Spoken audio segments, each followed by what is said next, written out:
Chord, and then we'll dive right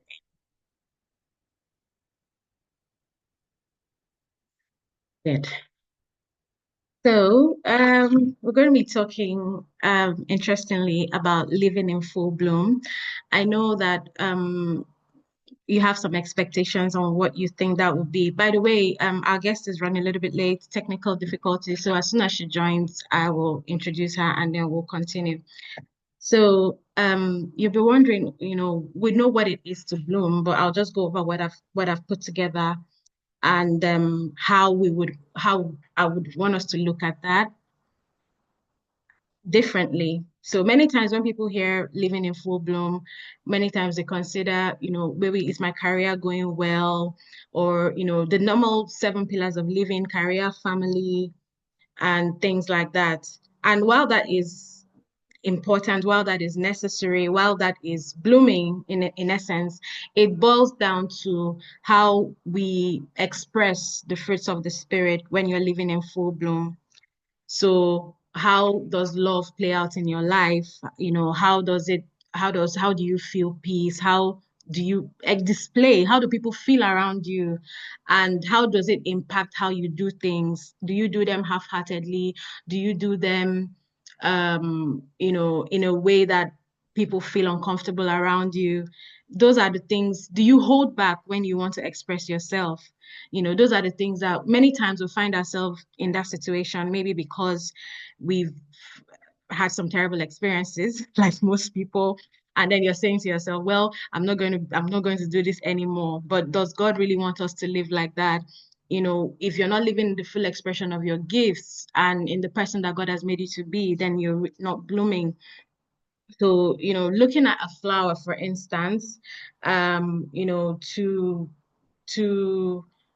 bloom is when the flower is beautiful, when the leaves are growing, the buds, whatever parts of flowers we have now, but when everything is growing all right. And then, to flourish, of course, is like to develop in a healthy way. So basically, something can be growing and not flourishing.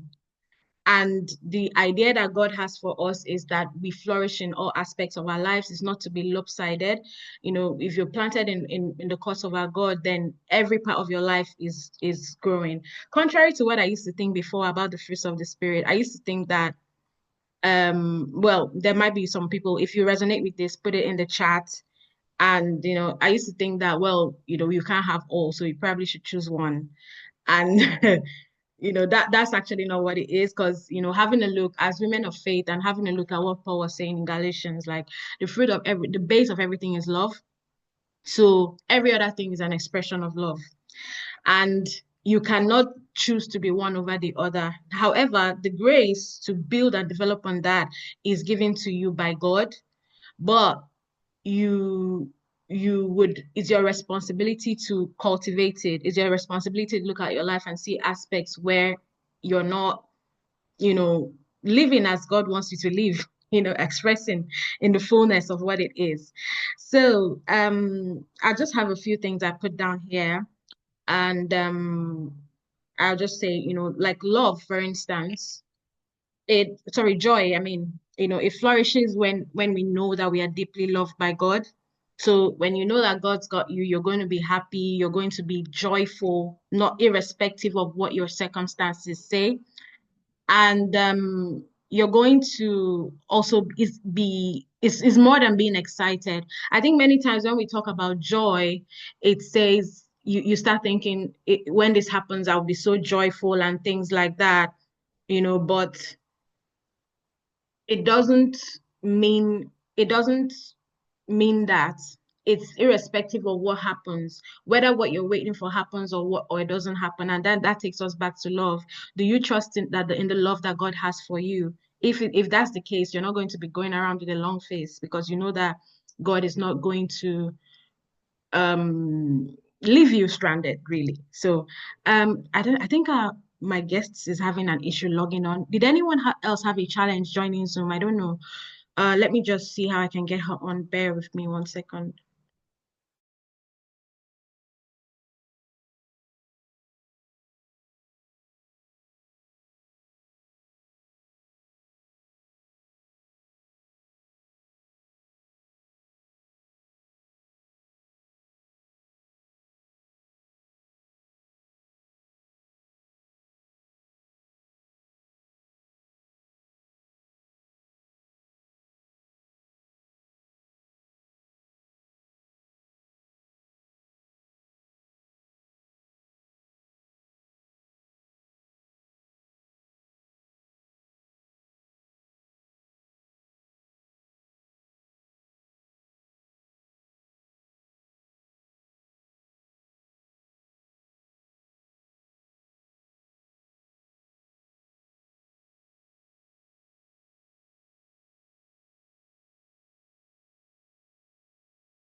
I'm so sorry about that technology. But anyway, we're getting the hang of this Zoom business.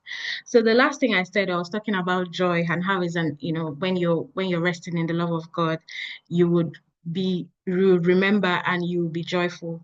And looking onto patience, I'm just going to go through them really briefly. It grows also when you are sure that love is working, even when you don't see it.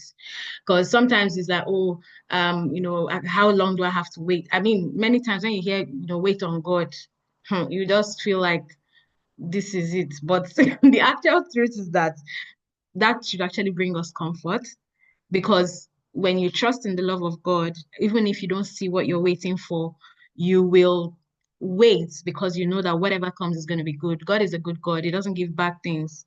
So many times when we get impatient is when we begin to doubt that love. So it still brings us back to love.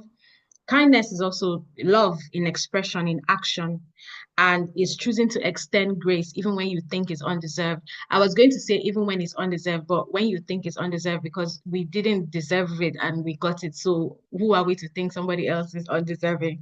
But when you feel justified not to show kindness, showing kindness is love in action. It can even mean your thoughts and kindness to yourself. It's not just to other people because many times as people and especially like as women, we're prone to thinking that we have to take on the heat for others, but and then not extending the same grace to yourself.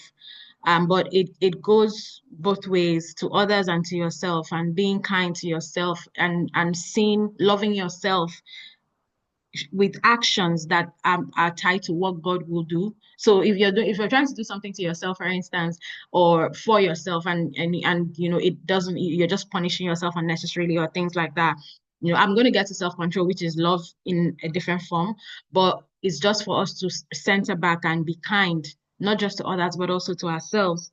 And what kindness is not, expatiating a little bit more on kindness, is not, it's not people pleasing, it's not suppressing the truth, is not showing kindness to be seen or things like that. Because sometimes, especially as women, we might be pressed to be a certain way because you're trying to be kind. But kindness is not people pleasing. And many times we might have come through a process where you find yourself doing some certain things or being in a certain way because you think that is kind when you're actually just it goes against everything you stand for. So kindness should be to yourself and to others. And then of course goodness is choosing to do the right thing even when no one is there. So it's still love expressed in your character.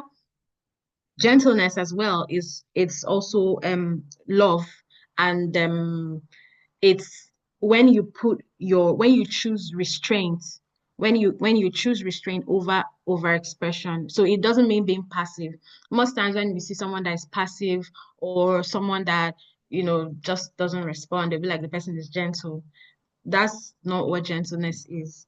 So just a brief talk on that. And faithfulness is love that remains. So it is love. Without love, faithfulness becomes an obligation, things that you have to do, even when you don't, when you don't know what to do, when you don't feel like doing certain things and you're just like, well, I have to do it. It doesn't mean that you don't have to think about your feelings. It just means that it must come from a place of devotion because love is at the forefront.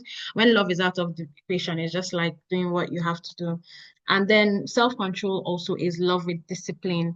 So the ability to say no to excesses, the ability to say no when you should say no. That takes us back to the point I made earlier about it's not just allowing everything that is kindness. So perseverance is love that endures. Now, love can endure in different ways.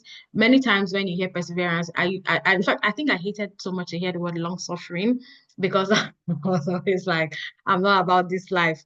But that's just another way of saying, perseverance. And it just means that it's love that endures. It can take a different form. So that means that it might take the form of taking yourself away from that situation and extending prayer to that person, but having it at the back of your mind that there is still love there because you're praying and being kind to yourself because you're not putting yourself in harm's way, because God wouldn't do that. So you have to think about it in that way. But anyway, summary, I just wanted to highlight all of this for us to look at it from a love perspective. Living in full bloom has to do with your love walk.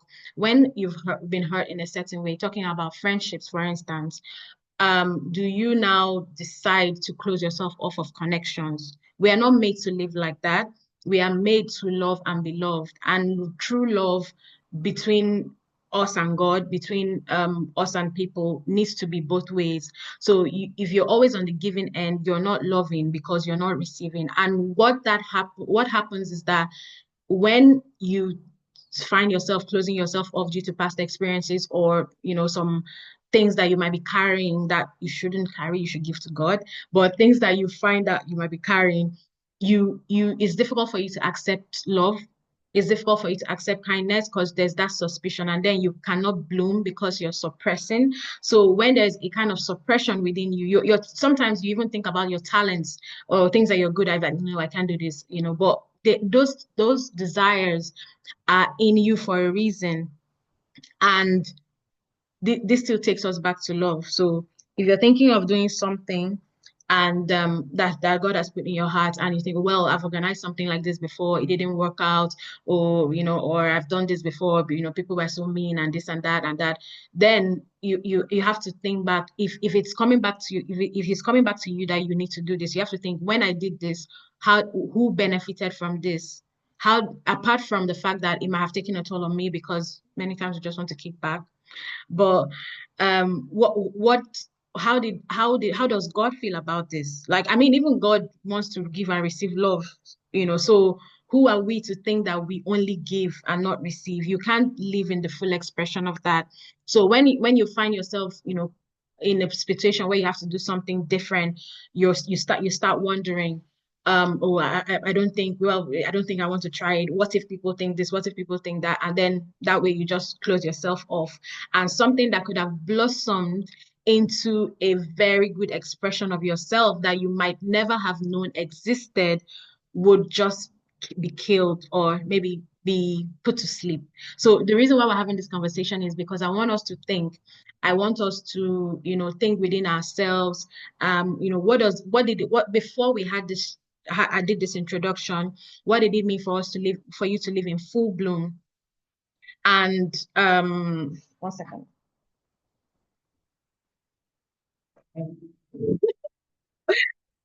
So, what did it mean for you to live in full bloom? Were you only thinking about it in form of like finances or things like that, or was it always about career? Yesterday, I was in a talk at work, and it was just about International Women's Day and things like that, and it was so insightful. And they talked about how one of the ladies, I forgot her name now, but I'll find it. She's an author and everything, and she said she was living her life on performance. So this is now kindness in the bad side, like people pleasing. And people will always say, oh, she's that person you can call in the middle of the night. And so she was carrying that on her shoulder, like, and she literally had a panic attack on her way to court because she was a social worker, and collapsed and everything. And she didn't know it was a panic attack. She just felt, oh, maybe I'm not okay. And then when she went back to the hospital and described it, and they were like, this is a panic attack. And then that put her back to the center, like, what am I really doing?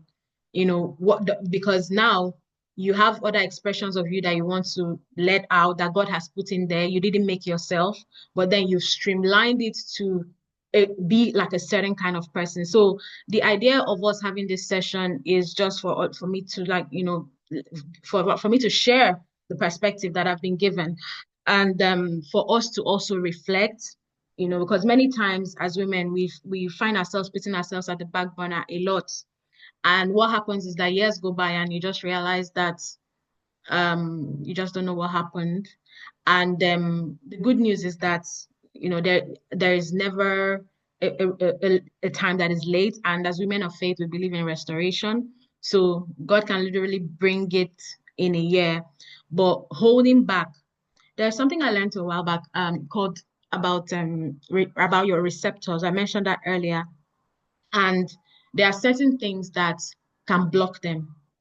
So I just wrote down a few from what I learned, and I'll share that with us. And I realized that somehow we might, I mean, I personally, I found out that I was, things like maybe when you go through a tough time, like pain, unreleased pain, maybe guilt, unforgiveness, things apart from the fact that it can make you sick physically, but you find yourself like living on the border. So, in as much as everyone is not going to have equal access to you because of your own health and because so that you don't spread yourself too thin, we'll have our priorities and things like that. But it just a lot of things the best of people. That's what the Bible says. So you're putting yourself in a situation where you want to think the best of people and expect the best for yourself. I mean, if God expects the best for you, why should you expect any less? So if God wants the best for you, why should I expect the worst? Why should I expect that people will do this? Why should I think all these things? And that's still that, and that is, the love aspect of it. So over the past couple of months, love has just been highlighting, and I realized that it is the essence of how we bloom and flourish.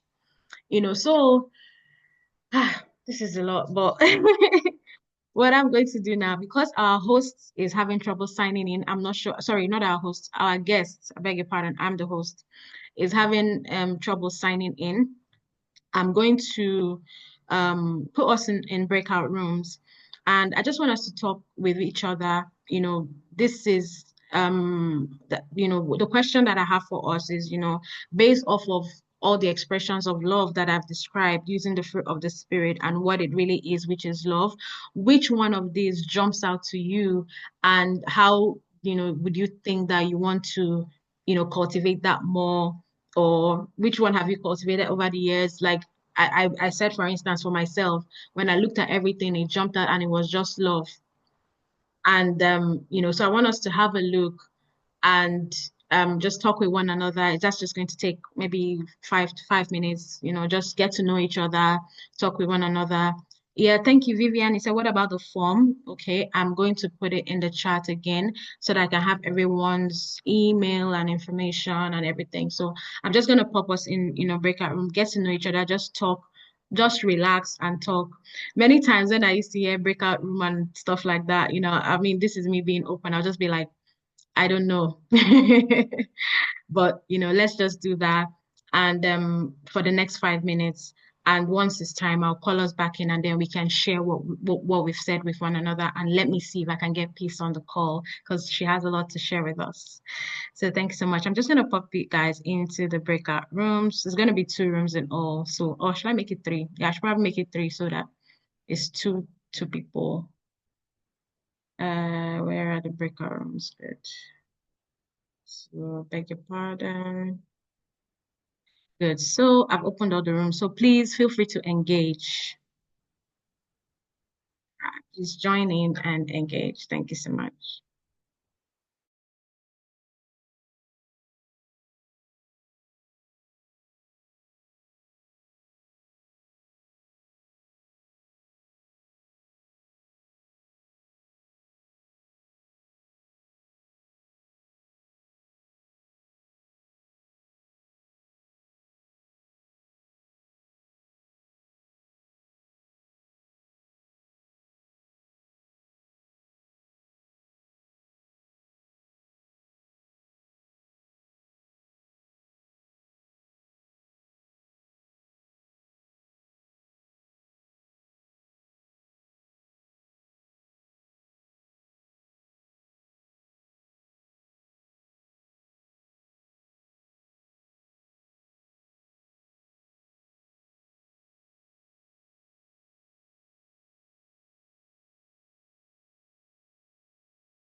I've just closed the breakout room, so they'll be joining in the next 30 seconds.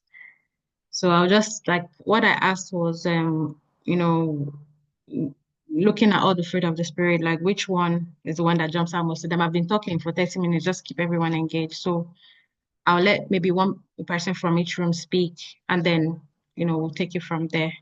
Thank you so much for your patience.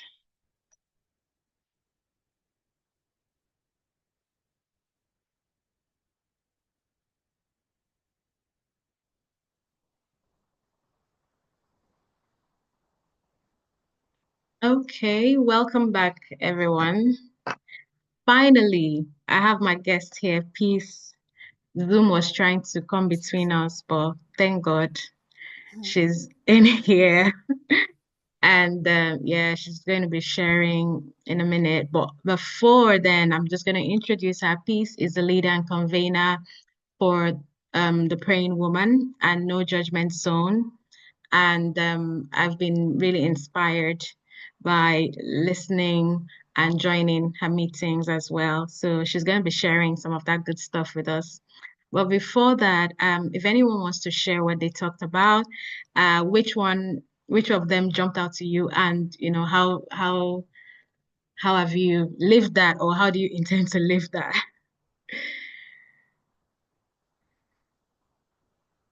Can unmute, or do you want me to unmute you? Anyone, you can raise your hand and then I'll unmute. Or you can unmute and speak. We're not so many, so I'm sure we can have a good chat.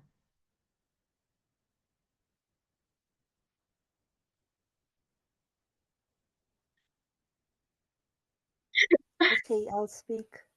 So I had a chat with Sorry, Vivian, we Uzoma. can't hear you. Oh, sorry. Can you hear me now? Yes. Okay, so I had a chat with Uzomaka about certain personal issues and how to stay away from toxic relationship. How I had to block out some people of my life, even though they're supposed to be a part of my life, but they bring in negative energy. And then she advised that even though it's better to have self-love, love yourself, but then in as much as you do that, you should also do that in some certain form of love. For example, you've blocked people off your life, but then if they are sick, you still reach out to them, you pray for them. If they need help, you still render help. But that doesn't mean you allow them bring in their negativity to you, because you need to protect yourself so that you don't become an angry person. And then when you become angry eventually as a result of one or two things that they've done to you, it's actually best to take this to God, to say, God, this person has angered me, help me, you know. So that's it. So what I'm getting is it was love that jumped out to you, and like, how you can make sure that you walk in love even after being hurt. Yes.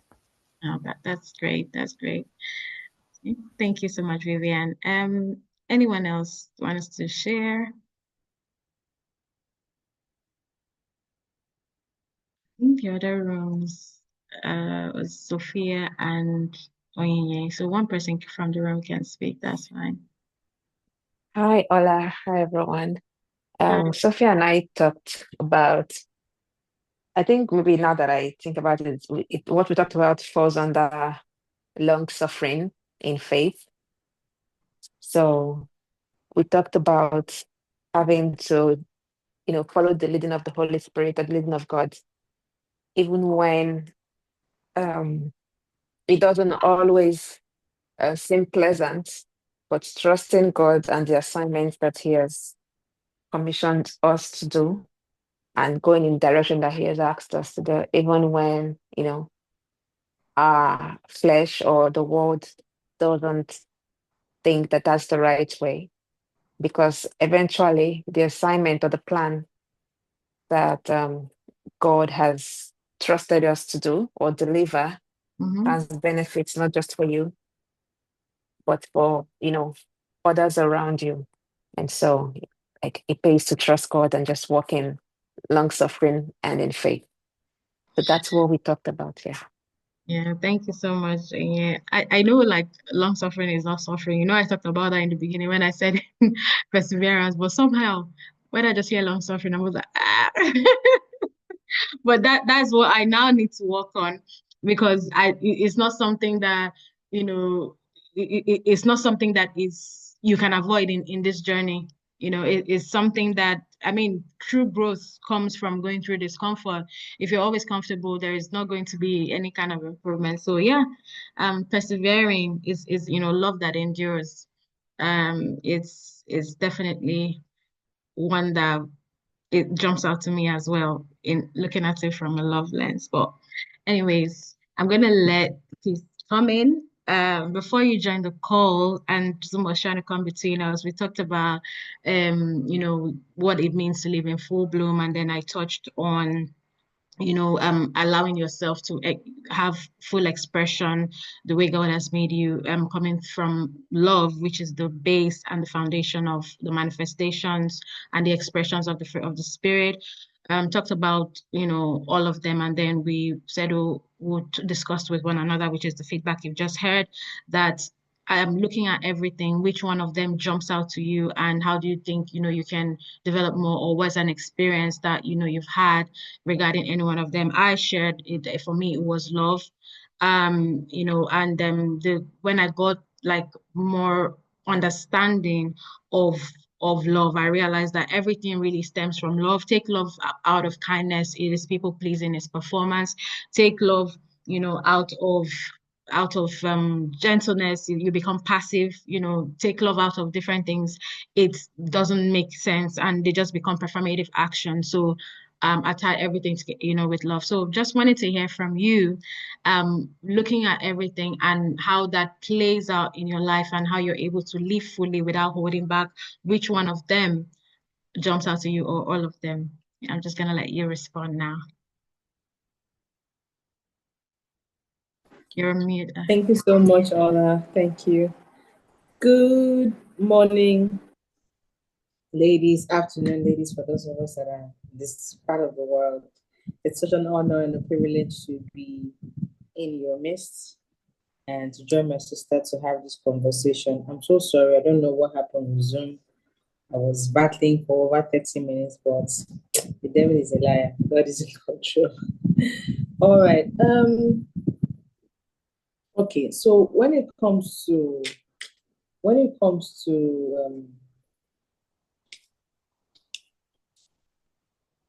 sorry, what was the question again? How love transforms. I mean, how what was the question again?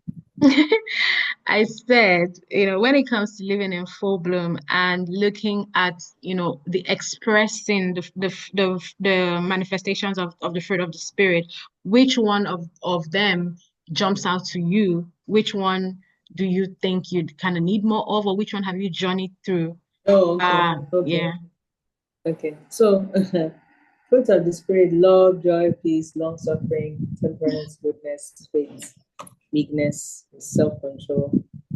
Um, so I think that the moment you feel like I've got this covered, something happens that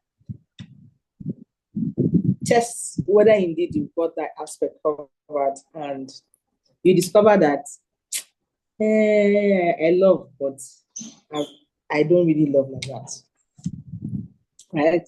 So all of it stands out to me. I could pride myself to be a loving person. I could pride myself to be kind, you know, goodness. I could pride myself to be gentle. And some people that will say I'm not gentle, I mean, I could pride myself to say I'm faithful, but what does it really mean? And how does God really evaluate these things? So there was a season in my life where I felt like, oh, I have so much faith. I'm a woman of faith. I believe God. I believe what God says to me. Until when that faith was tested, I found myself in a situation where God said, this is not going to happen through this means or through that means. It's going to happen through me. So wait. And then I was in that place of waiting. And it had to do with my house rent, right? This was a season where I think that was when God was just trying to bring me into ministry. And I remember the first time God just spoke to me about, hey, you're going to be doing this. And I was like, I don't even have time. My job, my this, my that. 2 months after I had a deal that I lost the job. And so I just said, maybe God is promoting me, He's giving me something better. Fast forward, eventually I had a second dream to confirm it, and I was given a specific date, a specific timeline. And true to you, within that specific timeline, I lost that job. And then when I lost the job, all the other jobs I had applied, I'd done first stage interview, second stage interview, nothing came through. And I was just trying to go on. And then he said, now, do you have my time? Then that was when it clicked. That wait. This, me losing this job wasn't just about anything. It was about God wanting me to focus on what He had me focus on. So that was the season I started that job. And then because I started with faith, because I was a woman of faith. And then, so I lost my job. And at the time, the company I worked for, they hadn't paid me salary for 4 months. And then my rent was due. I started no judgment zone. I was posting fellowships. God would tell me, do this, I would do it. And I now told God, okay, my rent is due. I don't know how I'm going to do it. So, of course, I ran to my folks. And my parents, I said, for the first time, I said, no, we're not paying your rent. God had already told me my parents were not going to pay my rent. I just said, nah, there's no way my mom will say no. And that was what literally happened. And we had, like, I was supposed to move out of the house on a Sunday. As at Wednesday, I did not have a house. I did not have a house. I didn't even have money to rent a house. But all I knew was that God told me, I will sort it out. And I waited. And I waited. As human, I started panicking. Oh God, this is how you're going to disgrace me. God, this is how you're going to embarrass me. So you asked me to start this ministry, and then you're going to leave me hanging. Today is Wednesday. So what time will we now find the house? Will we now pay for the house? Oh, how will we get the money? And everybody I prayed with just said, God said it is sorted. I said it is sorted. How? Now, mind you, like I said, I would pride myself that I have so much faith. And then on Friday, on that Wednesday evening, my sister comes and tells me, no, she has found the place. I thought that was what she said. Friday, she now comes and says, no, she said she has found the place for us to move, a storage for us to move our things to. So I was thrown into a panic again. Today is Friday. I was like, God, okay, so where am I going to stay? What am I going to do? God just kept on telling me, I said I have it sorted. On that Friday, on Saturday morning, my sister comes to me, apologizes and says, okay, I should get my car if you can move some of the stuff to the storage. I said, okay, I put the things. As she left, I just heard a voice tell me, you're going to your house. I said, I packed my things, put in the car, packed the stuff, the household stuff.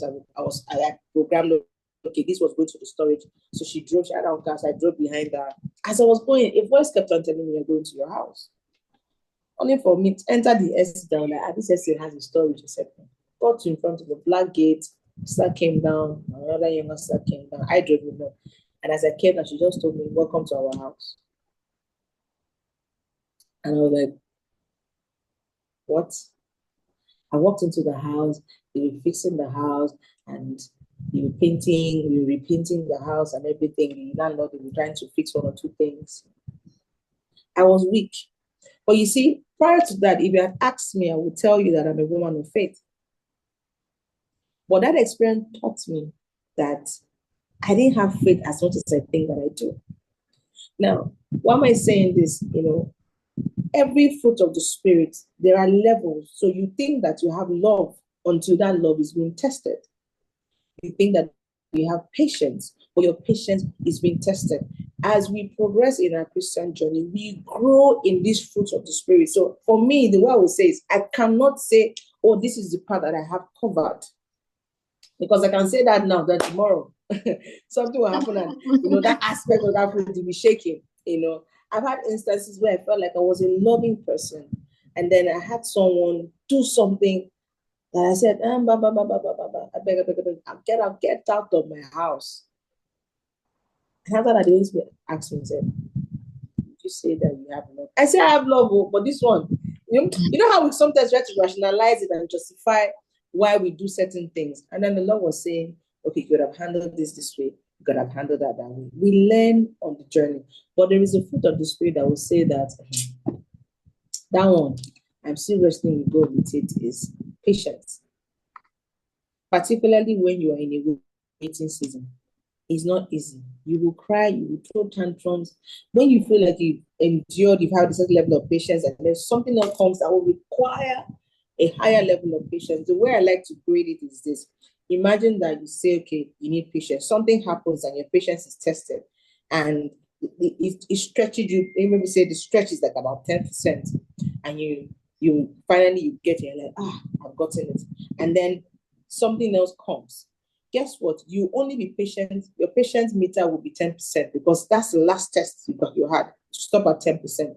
But after that 10%, if that thing does not come into manifestation and it requires you to be more patient, that is when you are being stretched and probably increases it to 20%, and then the thing comes. And then you're like, okay, finally it has come. Another thing happens that requires a higher level of patience. Guess what? You will wait 10%, 20%, but then to now stretch you to 50%. You see that remaining 30%, that is when it's almost as if you're going to lose it. Finally, it comes and like, Father, thank you. Then something else now comes. So you wait 10%, 20, 30, 40, 50. And then once it begins to exceed 50, do you understand what I'm saying? Are you guys Of following? course, Do you yeah, get what I'm yeah, saying? So absolutely. at every level, you are being stretched. See, Jesus said, He said, see, we are becoming, see, we behold till we become like Him. So for every fruit you be tested, your joy will be tested. If you're an extremely joyful person, something will happen. Like look at the story of Job, right? Job was I don't like faithful. that story. Job was Job was faithful. Job was faithful, and believed in God and all of that. And he thought that God would not. And then all of a sudden, everything happened at once. Everything happened at once. I think that was when his faith and confidence and assurance in God was tested to the fullest. 100%. I think that was 100, because you lose everything. And do you trust that the one who was promised is faithful? So I feel like, this is how I'm going to end it, is aside from patience that I know that, okay, every other aspect of this fruit of the Spirit, I cannot say I've attained it 100%. I feel like we keep growing. We keep growing. Till the day Jesus comes, we will keep being tested and we'll keep growing in this aspect of the fruit of the Spirit. So that's what I had to say. That's amazing. Thanks so much for sharing. Like, I think before you joined, I shed a little bit of light on how I was just taught patience, and I said like, patience is love. It is trusting that love is working even when you don't see it. So many times, so I love you, Lord, when you are worshiping and you are ascending, it's easy to say, but when you cannot wait for the one you love, then you have to go back to love and like, okay, I love you and I know that you love me. So I know that you'll be fine. So for me, I just because the love thing caught me in a way that I can't explain. So anytime I'm just like, okay, I know that you love me, and I know that even when I can't see it, love is working. Even when I can't see it, patience. Before, I was always used to say, oh, I don't have patience. So like, I think sometimes people actually use it like as I won't call it a hype, but if you don't have it, you better be careful who you're asking to teach you. Because if you ask God to teach you, boy, you will learn. You will learn, you will learn. You will learn. So, that's so, with the house miracle, like I think, many times when you're talking about faith as well, it's only situations that can prove that faith. So the more you declare, just be ready. But the good thing is about no matter what situation it is, somebody has walked those shoes before, and God that is taking you through will not leave you in the middle. So while you're in the middle, or you think you're in the middle, you are actually like at the end of something. It's just that we only see what we can see. And when you're in your feelings, and you're not just having it, you just want to have what you want to have. So this is so amazing. Um, I was gonna say for those of us just joining, please, I've put in a link in the chat. Please fill it out with our contact details. I'll be sending, our emails out to newsletters, updates, and we'll have updates for our physical events that will be coming up by God's grace. So, before we end, because we're almost and I'm going to give a bit of more time because Peace joined us late because Zoom was trying to prevent us from getting all this news and goodness. So I'm going to ask just one more question for us all. And another thing she said that I found very profound is the fact that we're all growing and it never ends. So when we're asking for more of the Lord, it's not just, we are more of blessings is part of it, but that more requires you to stretch. I think who was I listening to, that was saying that if you find out that there is something that you've been asked to do and you literally know how to do everything without needing any kind of support, it's probably not God talking to you. Because when God asks you to do something, He'll put you in a station where you need to stretch. So in the process of that stretching, it doesn't always feel so comfortable. I was watching a clip of I think that would be Tasha Cobbs and Pastor Sarah, and Tasha was saying that she was doing ministry with her dad, everything was going so well, and she thought this was it, and God said move to Atlanta, and she was like, why am I moving to Atlanta? And eventually it was uncomfortable because if anybody knows Tasha, she's a proper daddy's girl, and their church was doing well and everything was fine. And she decided to listen to God and move to Atlanta. And when she got to Atlanta, she met someone, I think is a music producer, whatever, who literally took her on under his wing for the next 7 years, taught her everything he knew. And look at Tasha today, which would not have been the case if she'd remained. So that process of changing from the familiar is never an easy process. And that is where love comes in. And you cannot really many times we tell ourselves, okay, when I get to a certain level, when everything is fine, I'll now start doing what I like. And I've been guilty of that as well. But that's not what God wants us to do. God, every season, there through what God is teaching us, there is an expression that you're supposed to bring based on what the grace that God has given you, and you're supposed to fully express it. So that joy is now, that patience is now. It's not like, okay, no, let God be working first. By the time I get to this destination, I will start helping people. By the time but that is not the full essence of you. And God doesn't want one aspect of your life to be developing while the other side is shrinking. And what I had said earlier on the call about, how, expressing, allowing the fruit of the spirit to find expression in you in different ways, where you're building, which is all the areas, and what area you've identified that you might need a little bit more support to build, is knowing that it plays out in every area of your life.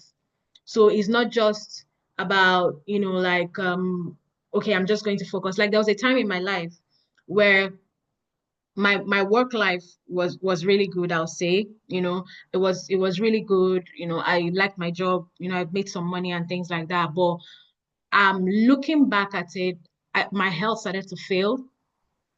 And I realized that I was carrying on a lot of worry, a lot of anxiety, a lot of stress, which was now linked to me depending on myself instead of God. So my love, I think if you love God, then you must depend on Him. So at that point, I don't even think I was even looking at love. Or in fact, I think when I even hear love, then I'll just be like, I beg. But this is the ripple effect of not anchoring yourself and growing the way God is cultivating you, which is looking at all these aspects, because it goes round. If I was dealing with my jobs in the way that, well, this is the channel, but God is my source, not that my job is my all in all, I'll give it my best, but with that comfort that the love of God will cover me, not that I have to cover myself. And then it will spiral down into ill health because I'm now carrying what I shouldn't carry. So then it takes me back to my love walk. Like, what am I doing? So anyway, I've gone on for a minute, but that's an example of a time where I was, an aspect of my life was suffering because I wasn't expressing the way God wanted me to. My health was suffering. Some of my relationships as well were also suffering because of that. So just a bit of a final one. Please, can you think of a time where you gave one aspect precedence over the other without even knowing it, and kind of just saw the outcome of it? Like they always say, like, you can't choose consequences. You can only do something, and then whatever consequence comes out of it, you take it. So for me, I was choosing to focus all my energy on producing results, like the social worker I talked about earlier, who a panic attack had to teach her that she was a person who needed to center back to her source. So have you got any experience like that you want to share with us?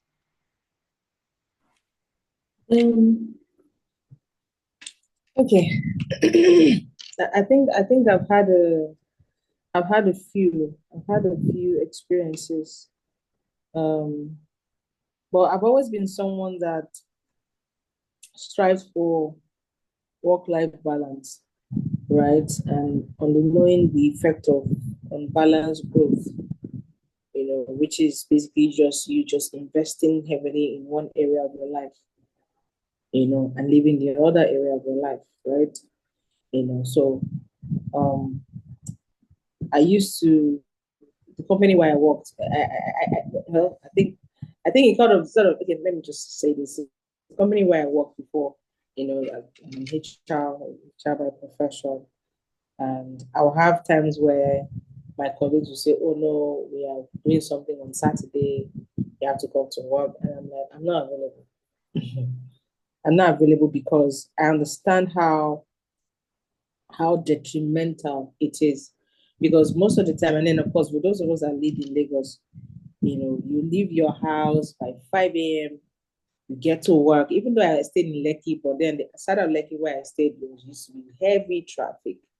And so, and then of course, my daughter, our school bus comes by at about 5:30. So she leaves and goes to work. I'm sorry, goes to school. I leave by like 7. I leave for work. I get to work by 8 because it wasn't that far, but just traffic. Ideally, it should take me about 10 minutes to get to work. But, you know. And then because of the traffic, and then of course, school bus, it drops her off. By the time it drops other people, by the time she gets home, sometimes I get home before her, sometimes she gets home shortly after. So I'm not able to spend time with my daughter as much as I would love to. So the only days I have is Saturdays and Sundays. And then on that Saturday, you don't come and tell me I have to come to work. I turned it down. I mean, I turned it down because I noticed that my daughter will be complaining, "Mommy, I don't get to spend time with you." And I noticed that, so because once she comes back from school, she has to do her homework, she has to eat lunch, and then she has to go to bed early so she can wake up early. So if she gets home by like 4, she's able to quickly take a nap. By the time she changes or, eats and everything, before you know it, time goes by 6 p.m. Before you know it's time for dinner, she does her homework. So there's no time. Then I get home by like 5, 6. So I literally have 1 hour, 30 minutes to spend with her before she goes to bed. And so there was literally no time. So I had to find that balance. But I'm just going to let me just talk about, I just want to just talk about how generally how, not being able to balance our growth, how it affects our relationships, Because like I said, when you invest heavily in, let me say you're investing heavily in your career, and then your physical fitness is suffering, or spiritual growth, while you're neglecting other essential areas like relationships, like emotional well-being, like your mental health, you know, So now growth in itself is positive. But when it is not balanced, it creates an unintended consequences that affects our overall well-being and relationships. For instance, now, one of the ways that it affects our relationships, emotional disconnection, like what I just mentioned, I wasn't able to spend time with my daughter as much as I was supposed to. Because again, work, work, work. I can say work, oh, my career, my career. And then of course, my colleagues will be telling me, there was a time my head of corporate affairs was saying to me at the core, you need to be seen, they need to see, the company needs to see that you are always showing up, that you're reliable. I said, I have a life, I have a kid. So the company might be seeing that I'm reliable. And then, of course, that there's office politics. The chances of me getting a promotion or getting anything is and it's a one-man business. So it's based on how the CEO feels. I mean, I don't know how to pretend. I don't know how to do sacrifice, But then again, I have someone at home who needs my attention, who needs my care. And then there was a time at some point it affected my daughter. She broke down. She became ill. Guess what? That job, I could not go. So imagine that I was focusing solely on that. Oh, whatever it is, I had built all the while. In that 1 week that she was ill, and I had to be going to the hospital, I'm moving up and down. If I am needed, if I was needed at that particular point in time, I won't be able to make it. So how does that affect all the records that I built up? So again, Emotional disconnection, that's what happens, without intentional connections, relationships can become strained, leading to feelings of loneliness and resentment. Because at some point, I feel like my daughter was resenting me. Another way we can look at it is unrealistic expectations. Growth in one area may lead to pride or frustration when others don't match your pace and priorities. So it can create tension in your relationships. Another one is communication breakdown. So when you invest too heavily in personal development without sharing those insights, it can result to poor communication where others feel left out, right? So again, you can be so carried away and then you have expectations. Oh, this person should understand that my job is important to me. But when there is no communication, it doesn't really. Sorry. No, I say yeah. No, I thought you were saying something. So it affects your ability to grow. It causes unbalanced growth. There's also role imbalance where you focus, on professional success. For example, maybe it may lead to neglecting household responsibilities or parenting roles or creating stress at home. So those of you that are married, it's how you can be so engrossed in your work. It affects your relationship with your husband. It affects your relationship with your children. We're looking at the time where there is emphasis on focusing on parenting. I know parents who don't know their kids because they don't have this excuses. I'm all this work, I'm working all this work, I'm making all this money for you. But that child does not understand that because at that particular point in time, that's not what that child needs, right? Now, I'm speaking with regards to relationship, but how about with regards to your personal well-being? Burnout, fatigue. So when you're overworking in one area, example, career, while you're ignoring the rest, social connections, hobbies, it can lead to, like I said, mental and physical exhaustion. You become fatigued. Identity confusion. So when you're investing solely in one area, it may cause a distorted sense of self-worth. For example, if someone ties their value entirely to their career, a setback in that career can be devastating. You feel like you are nothing. But you see, when you spread it across, okay, there's a balance, career, personal development. For those God has called into ministry, like example that I gave, how God just took away the job. Because God was calling me into ministry and I was using the job as an excuse not to step into what God wanted me to do. And he said, you know what, I'm going to take it away. And then he started building me. So now, at some point, by the time I now started NJC fully, when I started working again, I was able to say, okay, this is what I'm doing. I was able to structure my life in such a way that I could incorporate both my job, my ministry. It wasn't affected, right? Then, of course, there's also the issue of emotional instability where, growth in knowledge or skills without emotional regulation can make it hard to manage stress, anxiety, and conflict. And then, of course, there's also spiritual imbalance where over-focusing on spiritual practices without nurturing practical life skills. You see people praying, oh God, I'm fasting and praying for a miracle for God to do this, but when that opportunity comes, can you discern that this is an opportunity? You start asking God for a job. Do you have a CV? Can you write your CV? Are you able to put down the skills that you have? Are you even developing yourself? So if an opportunity comes and you call for an interview, how do you sell yourself? You see, so there is an imbalance. And this is what happens when you are focusing on one particular area. So it is important that we're able to bring it all together. And I would say that is how you live in full bloom. A little bit of this, a little bit of that. Like for instance, for me, I was sharing with my sister Ola like last week. Like this period, I decided to take a break. I was stressing myself about ministry. Oh, I'm not doing this. Oh, this one is not working. Oh, my people are not doing it. I just told myself, God, what? See, it's your thing. You said you will build your church and the gates of hell will not prevail against it. You know what? I think I'm striving for perfection. I want everything to work. I just said, let me just take a break. It affected my health. And I saw that I was really going, even though, yes, it's God's thing, but even God said rested. I just told myself, you know what, please, you need to take a break. And immediately I decided to take that break. I don't know if you guys can notice my voice. I had my ear, my nose, my throat. I just said, see, I really needed this break. So, so that's my advice. I feel like we should strive to find it. Don't focus too much on one aspect. Your career is not what makes you. It's not a make or break thing, right? Like if that career goes today, that job goes today, you go into depression, you're asking God why. And sometimes God will make it happen so you can see that this is not all I created before. You have a purpose, you have a destiny, you have a ministry again. It's not just about when you have a dwells of faith. Your work is a ministry, your family is ministry, your relationships. Sometimes God will surround you with people that you're supposed to minister to, but when you're so engrossed on one particular area, automatically it affects other area. And sometimes God's way of bringing you back is to remove one thing and bring you to that place of nothingness. And then now you now begin to journey with him. And then you will now be the one to instruct him. Oh yeah, do this. Oh yeah, do this. Oh yeah, do this. So that's my take. That's such a fresh insight, looking at all those areas of your life. And I've just, before we round up, I'm just going to comment on a few things I found very interesting.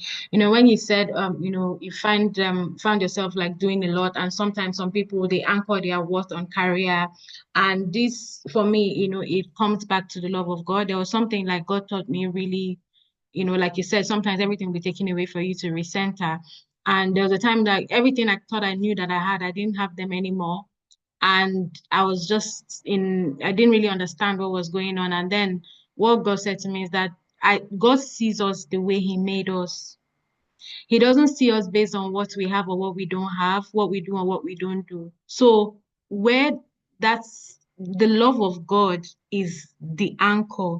So once you know that this is how God sees me, what does God say I am? He says, I'm a royal priesthood, I'm a royal diadem, I'm this, I'm a light of the world, can go on and everything that you are.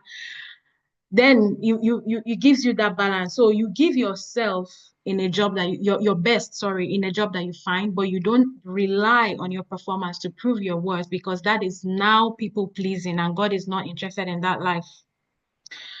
When you find yourself in a situation where let me just go through them. For example, you find yourself in a situation where everything has been taken away, and then you're like, oh, I'm not happy, and then you go into sorrow.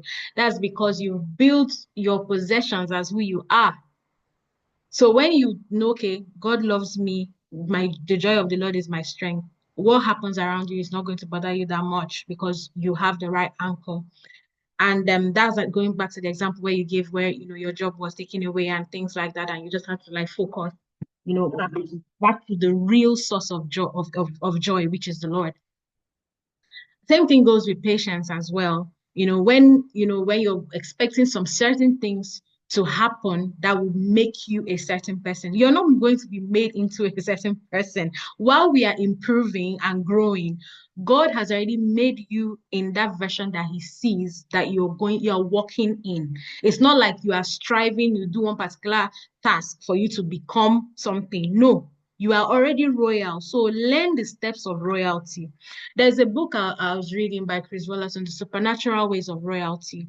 If you haven't read it, I'll recommend it. You learn who you are as God say. At the moment you say I'm following God, that is who you are. So there are certain things. So this is just sidetrack. I don't want to don't forget what I was saying. So earlier today I was reading Galatians, and Paul was saying like shame to those that want to circumcise you for their own glory. Bottom line is that those people that are saying that you must do works to be to be accepted, and so I was thinking about it literally, that what kind of person would insist that, imagine if you give your life to Christ, it's okay, now you give me your life to Christ, we actually have to physically circumcise you. Anyway, thank God for God, and that's not the way. But my point is that you don't really have to do anything to get all of this. It is just by inheritance. So that's all. So you realize that it's not any of my actions. I'm just going to kick back. And one thing is, when I find myself striving, when I find things getting heavy for me, I realize that I'm trying to do it on my own. I'm trying to do it my way. So that's a check for me. So I'm just like, so I've talked about kindness, and of course choosing to do the right thing. Why are you choosing to do the right thing? Is it so that people can see and say this is a good person, or people can be acknowledged? It still dives down into doing the right thing, because that's what will please the person that loves you and the person that you love. And being gentle, of course, has to also do with that. So if there's a way you can pursue something, and it becomes like stubbornness, even if it has to do with like a goal, it becomes detrimental, and then it can, you know, trickle down to other aspects of your life. But then what Peace said is balancing it across the areas. What is the intention of all of this? What's the purpose of all of this? Is it to please the person that I love first and foremost, which is God and those around me, or is it so that, you know, it will be for myself and things like that?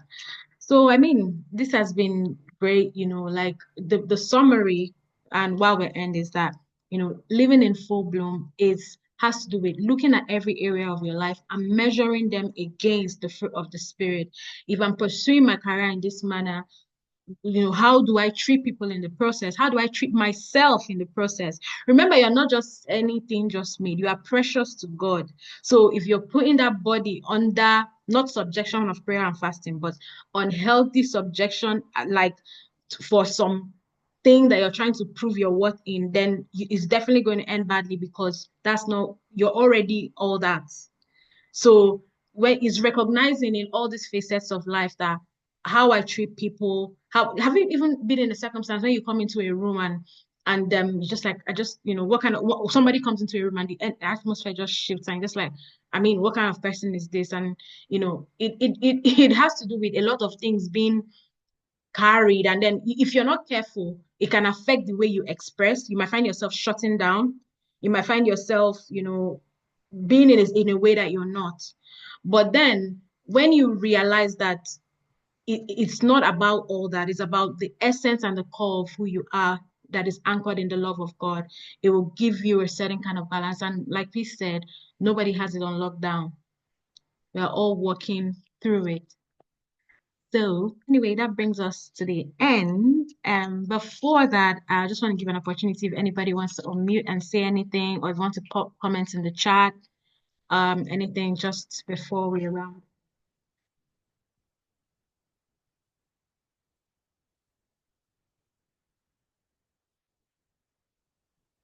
Anybody? Somebody? Hi everyone. Hi, Zolvi. Hi, it's been a very interesting and an enlightening session to hear two great women, speak about their work with God and their journey. Thank you, Ola Mama Jewel, for setting this up. It's nice to meet you, Precious. Thank you for sharing your journey, because a part of it, when you were sharing your story earlier, I could relate to it.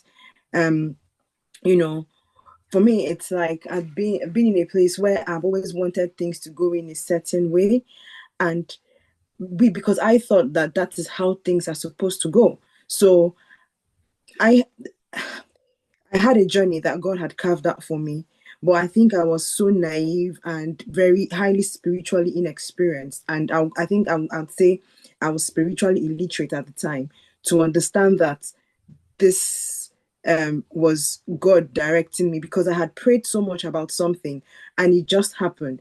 And maybe because it came to me without struggle, maybe because it came to me, I didn't struggle for it. I just prayed and something happened. So maybe I didn't understand the value. And I think I veered off that path and began to walk on a path I thought was best for me, because I was looking for something.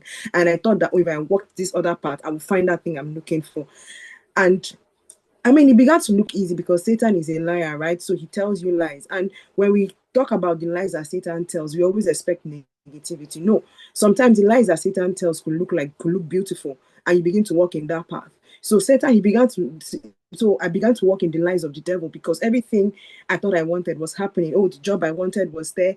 I just want this, and it will happen. It will happen. So I began to walk in, until I came to a point where I knew that I had been deceived, because the things that I debate that they had been putting, everything was a mirage. And I began to struggle. Like, when you can listen to this pastor a whole lot, and I think I love this situation, but Emmanuel Opa, he talks about the river. And I began to struggle. Oh, because I needed to find my balance. It felt like as if I was swimming against the tides. So I would do and do and do, and something, I would see like what I think is a breakthrough. Thank God we're here now. Okay, let me continue walking the journey. God said, really? This girl has not learned everything. Scatter again. And I've come to a point where I've just said, you know what, Father, just have your way. And I have stopped. And ever since I did that absolute total surrender, I can tell that I had sometimes you think you have surrendered, but you haven't actually surrendered because a part of you still thinks that you want to solve solve everything. But I think one day I got a call that threw me off balance, sort of, So I just laid on my bed and worshipped. I said, God, I'm not going to talk to you about this anymore. I'm just going to surrender. And I worshipped. How can you be singing and sleep off? It's not possible. You can't be singing Father, Father and sleep off. You can pray and sleep off, but you can pray and sleep off while praying, but you can't be singing and sleep off. And I didn't even know when I slept. And when I woke up, I felt like something had lifted. Physically, I had not seen the manifestation. Even now, I'm not seeing the manifestation, but I know in my spirit because we're in February, and in England, February should be supposed to be the coldest month. And I use a lot of things as signs, right? So that the next day I stepped out and it was sunny, even though it was cold. And I said, God, I know that something has shifted in the atmosphere. I thank you. And even I was with a lady that, I go to church with her. I began to tell her that, oh, my heart indicts a good matter. I didn't know what it was. I said, maybe should I go and pray and bring this forth? I said, yeah, the month of March is the month, I'm going to fast and pray and bring this forth. Hell no.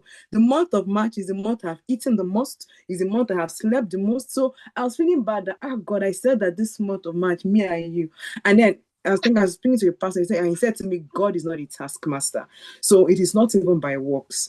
It is by his mercies and it's by his grace. So thank you so much for sharing that. This has been a really interesting and enlightening session. God bless you, Mama Jewel, for putting this up. And, thank you. Anyways, thank you very much. I don't know, continue to speak. Thank you, everyone. Thank you. Thank you so much. Thank you so much, ladies. So I put a picture together and I forgot. So I'm going to share my screen and show us the picture because I put it together. After this session, I don't know when I'll show it anymore. And then I'll just read over it. So am I used to share my screen? Okay, good stuff. So can we see the photo? Yes, we can. Fabulous. Mm. So Full bloom. obviously I don't need an angel to tell you which one is blooming and which one is not. But imagine a tree where one branch is thriving while another is withering. Like that would be lopsided growth. And in this talk, what we've emphasized from what I've said, from what Peace has shared, is that flourishing means that every area of our lives are nurtured. So without love, joy, patience, kindness, peace, goodness, gentleness, self-control. I've mentioned everything, right? All growing together, all thriving together, all being built. One area might do well, and another area might suffer. So, in your career, in your life, if without all these being looked at the same time, one area might do well, one area might suffer. And when God waters us, He doesn't just feed one part. God ensures that every branch is growing strong. So a balanced growth like reflects our work with God and where no part is left behind. When we try to do it ourselves, we'll focus on what we can see. But when God is the one watering us, He knows what areas need more manure, for instance, which will probably come in the form of trials, but He knows what areas He needs to focus on, and He will make sure that we come out beautifully, when we're growing. And I just love for us to think on this. It's a holistic thing, looking at your every area of your life. One of the things I like to use is like the 7 pillars of living, and then look at it and measure against the fruit of the spirit. Am I now doing this? Is this now a performance, or is this something? So we with that measurement, using love as a yardstick, you'll find that we'll continue to grow beautifully, and whatever experiences and lessons that God brings along the way, with patience and love, we just accept it so that we'll grow. I mean, the longer we spend trying to figure out our own way, the longer it would take until we center back to that proper growth, because there is no proper growth outside of God. So just like these beautiful sunflowers, go out and flourish. Anyways, thank you Thank you, so Mama Jewel. Thank you, Zosie. Thank you so much. The call lasted longer. I think that's why people dropped off, but I'm so grateful to God that we've had this call. I'm thankful that Zoom did not come between us because I've never had that kind of experience with Zoom before, but I'm glad that you were all blessed. Please, if you haven't filled in your details, fill in your details. You'll be getting emails from me. You'll be getting updates and things like that. And once again, I want to say a big, big thank you to Peace. Thank you for coming in this call on this call and sharing your heart with us. You can have a look up on Instagram, No Judgment Zone and The Praying Woman. Those are Pieces Ministries, and lots of exciting things are happening there. I think is it every okay, I'm not going to talk about it now, but I was going to talk about the expression night. So I'm just going to let you hint on that really quickly before I end the call. Well, it's one that some people should attend, but let me let her talk about it for one quick minute. Okay, so no judgment zone. So we meet every month, every last Friday of the month for what we call Expression Night Hangout, where people come to share their stories, their journeys, their transition from darkness to light, and the struggles in between. And it's an open mic night, so people just come and share. You hear people talk about the things that you cannot talk about in church, the things that when you share, people will literally judge you. Like what we like our platforms, no judgment zone. It doesn't matter where you are coming from or what you've been through or what you have done. What we're interested in is where God is leading you to and the person you're becoming or who God wants you to become and the purpose that you're meant to fulfill. So we do that every last Friday of the month. Then of course every 3 months, every quarter, last Friday of every quarter, we have what we call intensity, like this March. So the last Friday in the month of March, we're having an intensity. So intensity is a worship prophetic meeting. It could be a teaching, it could be a worship meeting, it could just be soaking session, however the spirit leads. But we do that every quarter.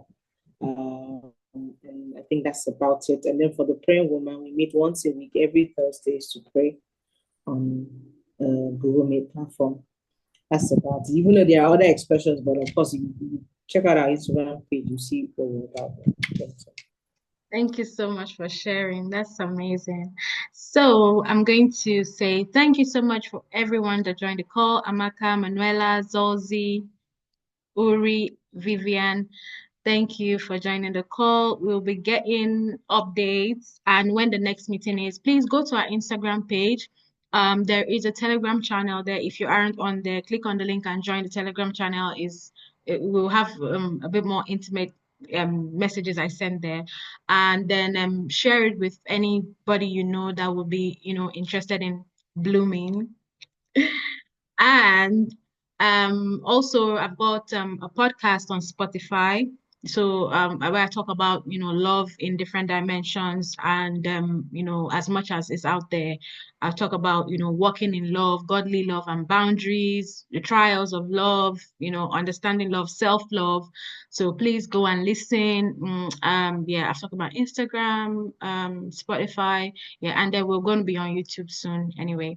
So thank you so much and have a lovely weekend.